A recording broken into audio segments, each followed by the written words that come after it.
चलिए आज हम सॉल्व करने जा रहे हैं 11.2 का पार्ट 1 में जो हमारे 7 क्वेश्चन हुए थे। अभी हम स्टार्ट करने वाले हैं क्वेश्चन नंबर 8 से। तो क्वेश्चन नंबर 8 को देखने से पहले इन क्वेश्चनों के लिए कुछ इंपोर्टेंट फॉर्मूलाज को देखिए। देखो, रेखा का जो सदिश समीकरण होता है वो vector A plus lambda B, जो कि हम पहले पढ़ चुके हैं। नेक्स्ट, कार्तीय समीकरण होता है x minus x one upon a, y minus y upon b, z minus z one upon c, जहां पर ए बी सी के मान हम x2 minus x one, y2 minus y one और z2 माइनस जेड वन करके निकाल सकते हैं। ठीक है, ये हम पिछले वाले जो है पार्ट में कर चुके हैं। नेक्स्ट, जब दो सदिश समीकरण दिए हों, यानी दो सदिश दे रखे हैं ai plus bj plus cz, ऐसे करके हमें दो समीकरण दिए हैं और उनके बीच का हमें कोण एंगल याद करना हो, तो थीटा इज इक्वल टू होता है cos inverse vector v1 into vector v2 upon vector v1 का मॉड और वेक्टर v2 का मॉड। अभी तुम्हें फॉर्मूलाज याद करने हैं, सॉल्व कैसे होंगे वो अभी आगे तुम स्वयं देख लोगे। ठीक है, ऐसे ही जब दो कार्तीय समीकरण दिए हों और हमें उनके बीच का कोण ज्ञात करना हो, तो theta is equal to cos inverse a1 a2 plus b1 b2 plus c1 c2 upon a1 का स्क्वायर प्लस b1 का स्क्वायर प्लस c1 का square under root into a2 का स्क्वायर b2 का स्क्वायर c2 का square under root. ठीक है, इन्हीं फॉर्मूलों से जो है हमारे जो आगे के क्वेश्चंस हैं सारे के सारे सॉल्व हो जाएंगे। तो एक बार इन फॉर्मूलों को रिवाइज कर लें और नोट कर लें, जिससे कि एक्सरसाइज सॉल्व करने में कोई भी प्रॉब्लम ना आए।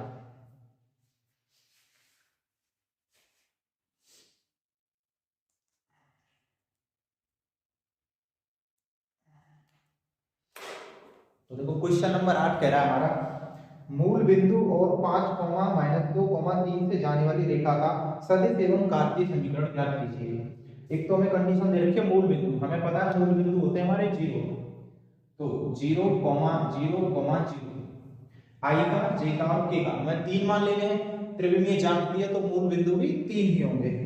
और नेक्स्ट दे रखा है 5 कॉमा -2 कॉमा 3, इनसे ऊपर जाने वाली रेखा का सदिश और कार्तीय समीकरण ज्ञात करना है। देखो, सबसे पहले सदिश समीकरण, सदिश समीकरण। ठीक है, सदिश समीकरण होता है मेरा vector A plus lambda vector B. अब हमें बिंदु दिए हैं, पार्ट 1 में हमने ये सीखा था कि अगर हमें बिंदु दिए हैं तो पहले वाले जो हमारे होंगे वो वेक्टर ए के लिए होते हैं और दूसरे वाले वेक्टर बी के लिए। यानी मैं कह सकता हूं वेक्टर ए की जगह 0i plus 0j plus 0k, ये मेरा पहला सदिश बन गया ए। इससे उसके बाद प्लस लैम्बडा लगाइए। अब वेक्टर बी, बी के लिए मेरे ये सारे मान होते हैं 5i, माइनस लग रहा है तो minus 2k sorry 2j plus 3k, ये हो गया मेरा आंसर। ठीक है, अब देखो क्वेश्चन नंबर 9, सॉरी अभी इसका कार्तीय रूप निकालना है। ये तो हमारा सदिश समीकरण हो गया, अभी क्या करना है हमें कार्तीय समीकरण। कार्तीय समीकरण होता है x minus x one upon a बराबर y minus y one upon b बराबर z minus z one upon सी।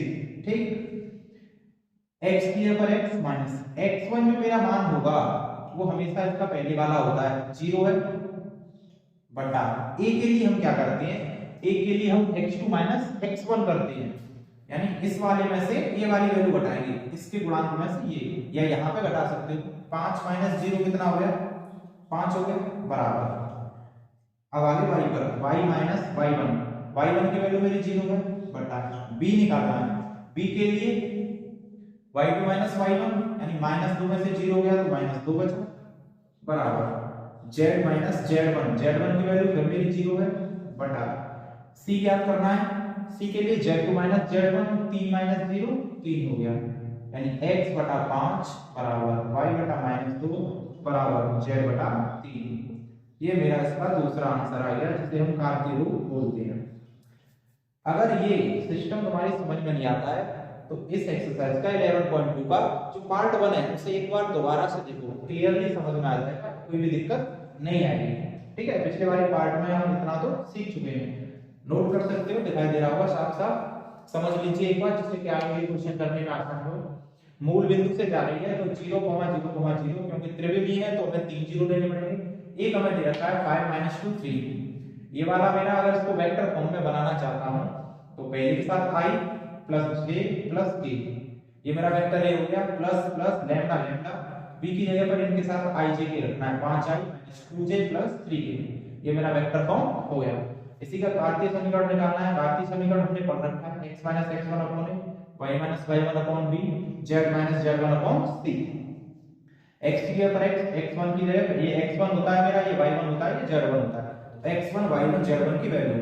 अब ये x1 y1 z1 है और हमें a b c याद करनी है, ये मेरा x2 y2 z2 होता है, तो x2 - x1 करेंगे तो a मिलेगा, y2 - y1 करेंगे तो b मिलेगा, और z - z1 करेंगे तो मुझे c मिलेगा। ठीक है, इस तरह से तुम बड़ी ही आसानी से कर सकते हो। चलो नेक्स्ट क्वेश्चन देखते हैं, क्वेश्चन नंबर 9।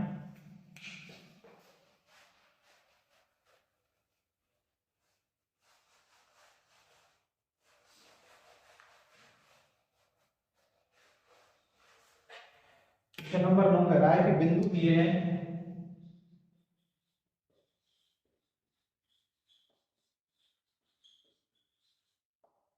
हमें पॉइंट्स दिए हैं 3, -2, 5, सॉरी -5 है, और उसके बाद दिया है 3, -2 और 6। ठीक, और वो क्वेश्चन नंबर 8 की तरह सेम कह रहा है, ये रेखा का समीकरण सदिश और कार्तीय समीकरण। पहले इसकी जगह बस मूल बिंदु थे 0,0,0 थे, अब वो नहीं, बस दे रखा सेम डिट्टो का जो सिस्टम है हमारा वही लागू होगा। सबसे पहले हम सदिश समीकरण ज्ञात करेंगे, सदिश समीकरण जो कि हमारा होता है vector a plus lambda vector b, और वेक्टर a और वेक्टर b हमारे इनसे बनते हैं, इनके साथ i j k लगाने पर, पहले वाले के साथ i, दूसरे के साथ j और तीसरे के साथ k। तो a के लिए बनाएंगे हम 3i प्लस, माइनस लग रहा है तो -2j -5k, ये हो गया मेरा vector a, plus lambda b के लिए इसके साथ 3i -2 है तो -2j, और प्लस का 6 है तो प्लस का 6k, ये हो गया मेरा आंसर नंबर फर्स्ट। अब दूसरा करना है मुझे कार्तीय रूप ज्ञात करना है, कार्तीय समीकरण। समीकरण सेम फॉर्मूला x - x1 बटा a, y - y1 बटा b, और z - z1 बटा c। x की जगह पर x1 का पहला मान 3 बटा a के लिए 3 में से 3 गया 0 बराबर y - y1 कितना मेरा -2 है। अब यहाँ पे एक तो माइनस घटाने का, एक इसके सामने माइनस पहले से है तो ये प्लस का हो जाएगा 2, ठीक, बटा b कितना है -2 में से -2 हम माइनस करना है, ध्यान से देखो ये -2 है और ये भी -2 है, -2 में से और माइनस का 2 माइनस करना है, तो -2 माइनस माइनस प्लस का 2 क्या हो जाएगा, ये 0 हो जाएगा, तो ये भी 0 बराबर z - z1 minus z minus 5 है तो प्लस का 5 बटा c के लिए 6 - 5 करोगे तो 6 और में से -5 घटाना है तो माइनस माइनस प्लस 11 हो जाएगा। तो समीकरण आएगा हमारा क्या आएगा, इसमें कुछ नहीं बचा, केवल x - 3 बटा 0, y + 2 बटा 0 और z + 5 बटा 11, ये इसका दूसरा आंसर आ जाएगा। ठीक है, सेम पहले की तरह ही करना है, कोई भी इसमें प्रॉब्लम वाली बात नहीं है। x2 - x1 करोगे, 3 - 3 करोगे 0 हो जाएगा, -2 प्लस का 2 0 हो जाएगा, 6 + 5 हो जाएगा 11। ठीक, नोट कर सकते हो।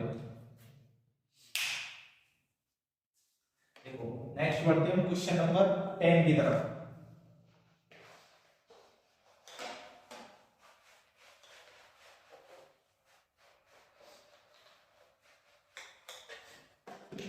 क्वेश्चन नंबर 10 कहता है कि निम्नलिखित के बीच का कोण ज्ञात कीजिए, हमें कोण ज्ञात करनी है।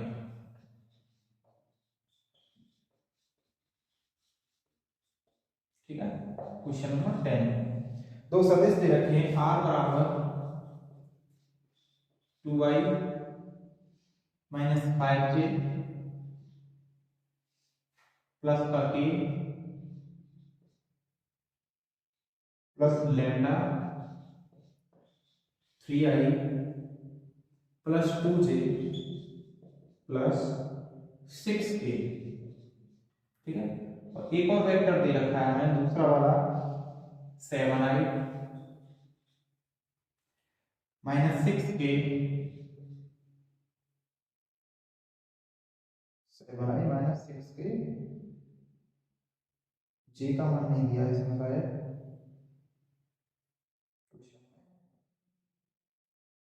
छूट गया सर, चलो देखते हैं। Plus mu i plus 2j plus 2k, i plus 2j plus 2k, ठीक। देखो इसमें ये कंफर्म नहीं हो रहा बाबू बारा, मतलब जो मैंने क्वेश्चन नोट किए उसमें j का मान दे रखा है या नहीं दे रखा है या छूट गया है, तो उस हिसाब से कर लेना, तरीका देख लेना, ठीक है। तरीका सेम रहेगा, अगर j का मान दे रखा है तो उसे रख लेना, ठीक। अब देखो जब दो वेक्टर दिए हैं और उनके बीच का हमें कोण ज्ञात करना हो, तो ये देखो दो सदिश दिए हैं और उनके बीच का कोण निकालना हो, तो फॉर्मूला होता है cos इनवर्स थीटा बराबर cos inverse b1 into b2 बटा वेक्टर b1 और वेक्टर b2 का मोड रखना है, ठीक है। ये चिन्ह सदिश को दर्शाता है। अब मुझे क्या चाहिए, पहले तो चाहिए b1 into b2, इसमें ये वाला मान होता है मेरा a1, ये होता है b1, ये होता है a2 और ये होता है b2। a का तो कोई इसमें रोल ही नहीं है, अब चाहे फिर मान इसमें i दे रखा j दे रखा है या नहीं दे रखा है, a का इसमें कोई रोल ही नहीं है। हमें जो भी कुछ करना है पूरा मटेरियल b1 और b2 से करना है, इस वाले से, और ये हमारे पास कंप्लीट दे रखी है, ठीक है। देन हमें क्या करना है, पहले b1 into b2 निकालते हैं, सबसे पहला पॉइंट यही है, इसे निकालेंगे तभी तो यहाँ रखेंगे। कैसे निकालोगे, इसका और इसका मल्टीप्लाई करोगे। अब मल्टीप्लाई देखो बहुत ही आसान है, i में i वाले का मल्टीप्लाई, j में j वाले का और k में k वाले। यहाँ पर 3 है, यहाँ पर कुछ नहीं, तो एक है तो 3 बन जा 3, ठीक। अब लगाना है प्लस, हमें खाली j k नहीं लिखनी है, केवल उनके गुणांकों का मल्टीप्लाई करना है। 2 2 जा 4 प्लस 6 2 जा 12, ये हो गया 12 4 16 3 17, ठीक है। ये मेरे पास vector v1 into vector v2 का मान आ गया। एक बार फिर देख लो, 3i 2 2 जा 4 और 6 2 जा 12, v1 और v2 का मल्टीप्लाई करना है, ठीक है। अब मुझे चाहिए सेकंड पॉइंट में b1 का मोड और b2 का मोड, यानी इसका मोड और इसका मोड। तो देखो b1 का जो मोड होगा वो सिंपल है, अंडर रूट में i का स्क्वायर प्लस j का स्क्वायर प्लस k का स्क्वायर, यानी i के गुणांक का स्क्वायर प्लस j के गुणांक का स्क्वायर प्लस k के गुणांक का स्क्वायर। तो देखो i की जगह पास में गुणांक 3 है, 3 का स्क्वायर प्लस 2 का स्क्वायर प्लस 6 का स्क्वायर, टोटल हो गया ये 9 प्लस 4 प्लस 36 बराबर अंडर रूट 36 40 और 9 49, यानी ये आ गया मेरे पास 7। ये b1 का मोड आ गया 7। थर्ड पॉइंट, अब मुझे चाहिए b2 का मोड। b2 के मोड के लिए इस वाले का करना है, इस वाले का i1 का स्क्वायर प्लस j1 के गुणांक का स्क्वायर प्लस k1 के गुणांक का स्क्वायर। देखो i का गुणांक 1 है, 1 का स्क्वायर प्लस j का 2 है, 2 का स्क्वायर प्लस k का 2 है, 2 का स्क्वायर। टोटल हो गया ये हमारा 4 4 8 और 1 9, यानी 3।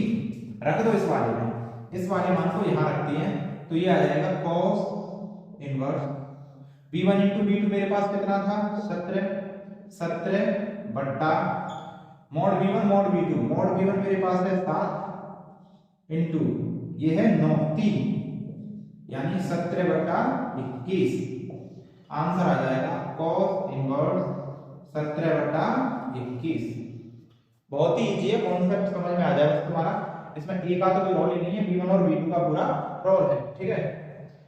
रिवाइज कर करके वीडियो को एक बार और देख लेना, तो आसानी से बहुत ही इजीली तुम्हारे समझ में आ जाएगा। चलो चलते हैं क्वेश्चन नंबर 11 की तरफ। देखो 10 के 2 पार्ट दे रखे हैं, दोनों में कोड याद करनी है। इसका जो फर्स्ट वाला वो है पार्ट, यानी फर्स्ट वाला जो क्वेश्चन है मैंने सॉल्व कर दिया है। सेकंड वाला क्वेश्चन डिट्टो सेम ऐसे ही है, कुछ नहीं करना है, सेम यही फंडा तुम्हें लागू करना है, इसी तरह चलना है।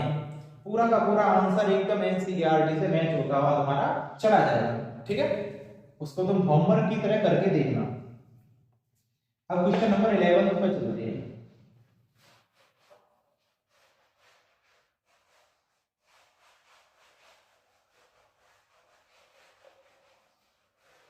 देखो क्वेश्चन नंबर कह रहा है युग्मों के बीच कोण ज्ञात कीजिए। यानी अभी तक तो हमने जो किया वो दो सदस्यों के बीच का कोण था, अब कोण ज्ञात करना है, लेकिन वो दो कार्तीय रूप में दे रखे हैं, उनके युग्मों के बीच में ज्ञात करना है। और उसके लिए मुझे फॉर्मूला अप्लाई करना पड़ेगा, ये वाला थीटा बराबर cos inverse a1a2 b1b2 c1c2 upon a1 का स्क्वायर b1 का स्क्वायर c1 का स्क्वायर इनटू a1a2 का स्क्वायर b2 का स्क्वायर c2 का स्क्वायर और इन दोनों का अंडर रूट। बहुत ही सिंपल है। देखो पहले क्वेश्चन लिख लेते हैं हम। क्वेश्चन कह रहा है युग्म दिए हमें x - 2 अपॉन ये कितना 2 x - 2 अपॉन 2 बराबर, उसके बाद है y - 1 y5 बराबर z प्लस 3 अपॉन 3 माइनस का 3। ठीक, और दूसरा वाला जो युग्म दे रखा है वो मुझे दे रखा है x प्लस 2 बट्टा माइनस का 1 बराबर y माइनस 4 बट्टा 8 बराबर z माइनस 5 अपॉन 4। ठीक, ये मुझे दे रखा है। बहुत ही आसान है, सिंपली पहले फॉर्मूला नोट डाउन करो। थीटा बराबर cos inverse a1 a2 plus b1 b2 plus c1 c2 बट्टा देखो a1 plus b1 plus c1। अब हमें पता है यहाँ पर a1 b1 c1 a2 b2 c2 तीन तीन दे रखे हैं ना, तो इनका अलग अलग a1 वाले ग्रुप का अलग स्क्वायर कर दो और अंडर रूट इनटू, और जो a2 वाला ग्रुप है 2 वाला उसका अलग स्क्वायर कर दो और इसका भी अंडर रूट। ये मेरा फॉर्मूला क्रिएट हो गया। अब देखो ये जो मान होते हैं भट्टी में रखे हुए, हमें पता है a1 में b1 होते हैं, यानी इसमें ये मान मेरा a1 है, ये b2 है, सॉरी b1 है, ये c1 है, ये मेरा a2 है, ये b2 है और ये c2 है। सिंपली मुझे पता है a1 2 है, b1 5 है, c1 -3 है, a2 -3 है, b2 8 है और c2 4 है। बस इसकी जगह पर इन संख्याओं को उठा के रखना है। तो थीटा बराबर cos इनवर्स a1 कितना है मेरे पास 2 गुणा a2 कितना है मेरे पास ये रहा -1 प्लस लग रहा है, प्लस लगाओ, b1 कितना है 5 गुणा b2 कितना है मेरे पास 8 प्लस c1 कितना है मेरे पास -3 गुणा c2 कितना है मेरे पास 4। ठीक, बट्टा अब करना है हमें इनका स्क्वायर। देखो a1 का स्क्वायर यानी 2 का स्क्वायर 4 प्लस b1 का स्क्वायर 5 का स्क्वायर 25 प्लस c1 का स्क्वायर -3 का स्क्वायर प्लस का 9 इनटू a2 का स्क्वायर -1 का स्क्वायर प्लस का 1 प्लस b2 का स्क्वायर 8 का स्क्वायर 64 प्लस c2 का स्क्वायर 4 का स्क्वायर 16। ठीक, चलो देखो 2 एकम -2 प्लस 8 पंजा 40 और 4 माइनस का 12। ठीक है, बट्टे 25 और 4 29 और 29 और 9 38। ये मेरे पास आ गया अंडर रूट में 38 इनटू 64 65 65 और 10 75 और 75 और 6 81 अंडर रूट में 81। यानी मुझे मिला थीटा बराबर cos इनवर्स, देखो 40 है मेरे पास, 40 में से 12 कितना बचा 4, ये ऐसे कर सकते हो तुम -2 ये प्लस का 40 है, 40 में से 2 गया मेरे पास बचा 38, 38 में से जब 12 घटाओगे तो 38 में से 10 गया 28, 28 में 2 गया तो 26। ठीक है, ये मुझे मिला 26 बट्टा अंडर रूट 38 कुछ नहीं कर सकते, 81 को अंडर रूट से बाहर निकालोगे ये 9 का वर्ग होता है या नहीं होता है। ठीक है, तो इसे हम और ज्यादा सिंपलीफाई कर सकते हैं, cos इनवर्स 26 बटा इसको लिख सकता हूं मैं, क्या लिखोगे इसको, कुछ नहीं लिखने में फायदा है, 9 अंडर रूट 38 आंसर। इससे ज्यादा इसे सॉल्व करने की कोई भी आवश्यकता नहीं है। ठीक है, यहीं पर तुम्हें छोड़ देना है, कोई भी एग्जामिनर नंबर नहीं काटेगा। तुम्हारा सॉल्यूशन और तुम्हारा तरीका बेस्ट होना चाहिए, कोई भी दिक्कत नहीं आएगी। ठीक, नोट कर सकते हो। फिर चलते हैं नेक्स्ट क्वेश्चन की ओर।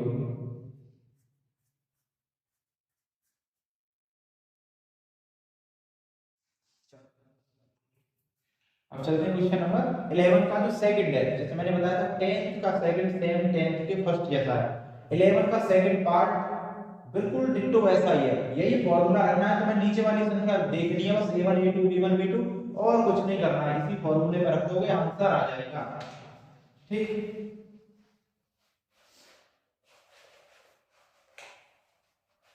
जब तक तुम खुद नहीं करोगे सवालों को तुम्हें पता ही नहीं लगेगा कि तुम कितने सवालों को सेल्फ कर सकते हो। जब हम स्वयं करते हैं तो हमें पता लगता है। देखो क्वेश्चन नंबर नेक्स्ट है 12। 11 का सेकंड तुम कर लेना, 12 का कह रहा है कि p का मान ज्ञात करो। p का मान ज्ञात करो। ठीक है, क्वेश्चन दिया है उसने 1 - x y 3 7y - 14 7y - 40y 2p बराबर z - 3y 2 और एक दिया है 7 - 7xy 3p बराबर y - 5y1 बराबर 6 - zy 5। ये दिया है और बोला p का मान ज्ञात करो और कंडीशन दी है कि ये परस्पर लंब हैं, ये परस्पर एक दूसरे के लंब हैं। देखो कंडीशन, एक छोटी सी कंडीशन ने पूरे सवाल को चेंज कर देती है। लंब से हमें पता पड़ गया कि हमें फॉर्मूला लगाना है a1 a2 b1 b2 c1 c2 0, जो क्वेश्चन नंबर 8 से पहले के जो कराए थे पार्ट 1 में उनमें लगा था। ठीक है, अब क्या करना है मैंने कि पहले मुझे इन्हें सही तरीके से लिखना है। ये अभी सही नहीं लिखे हुए हैं, समझना। इसको मैं मान लूं फर्स्ट और इसको मान लूं मैं सेकंड। तो पहले फर्स्ट को हम क्या है सही तरीके से लिखते हैं।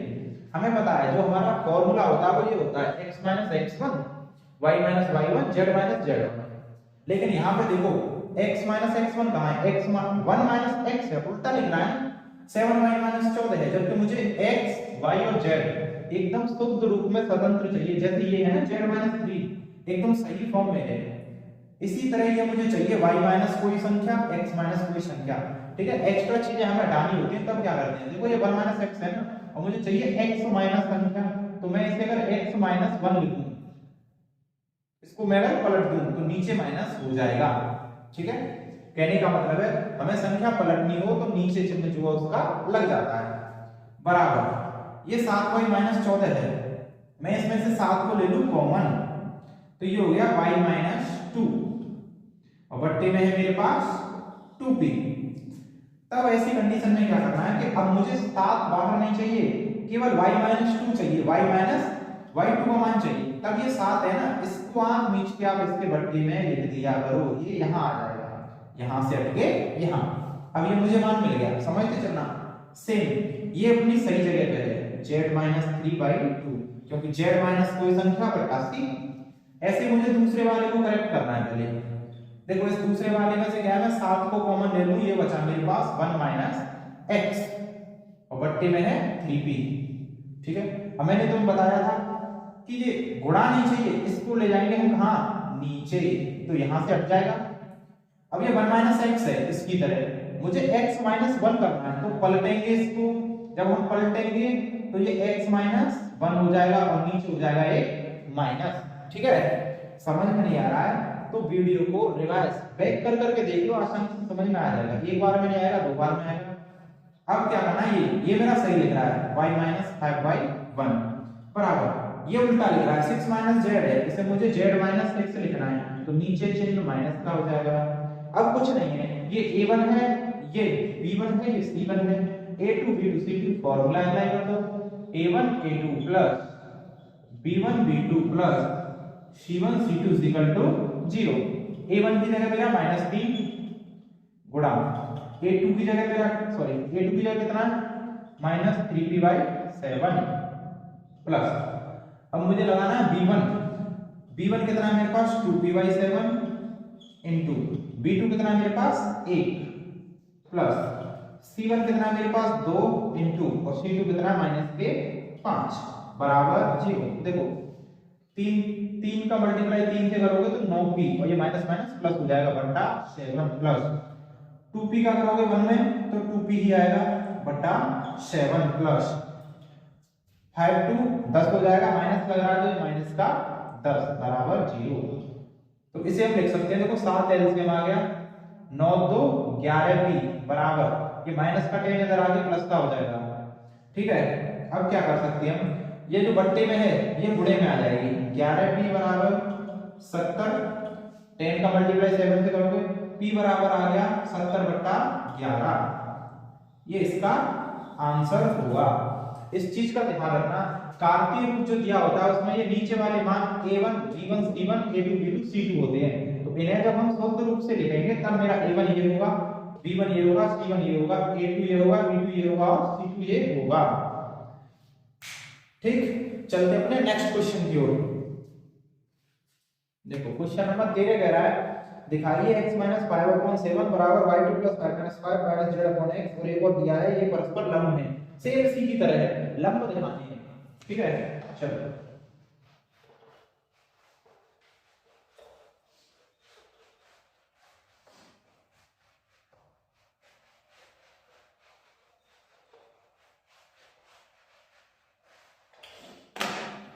हमें कार्तीय रूप दिया है 13 में x - 5/7 बराबर y +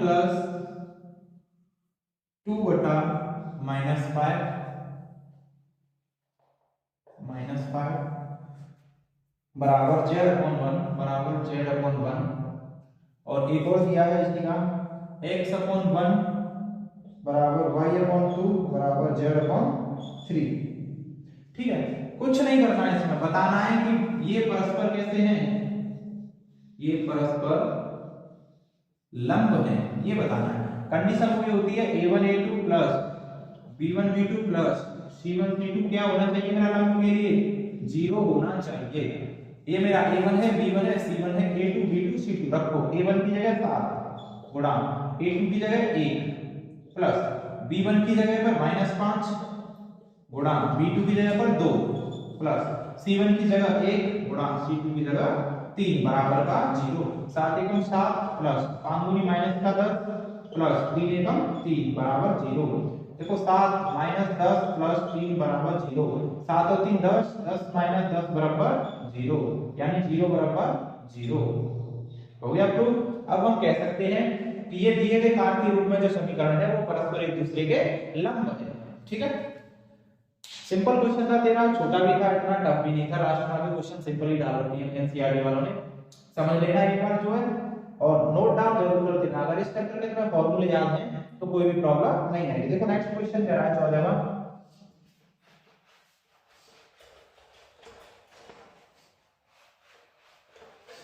क्वेश्चन कह रहा है कि इनके बीच की दूरी ज्ञात कीजिए तो वेक्टर दिए हैं। देखो 14वां क्वेश्चन को ध्यान से देखना।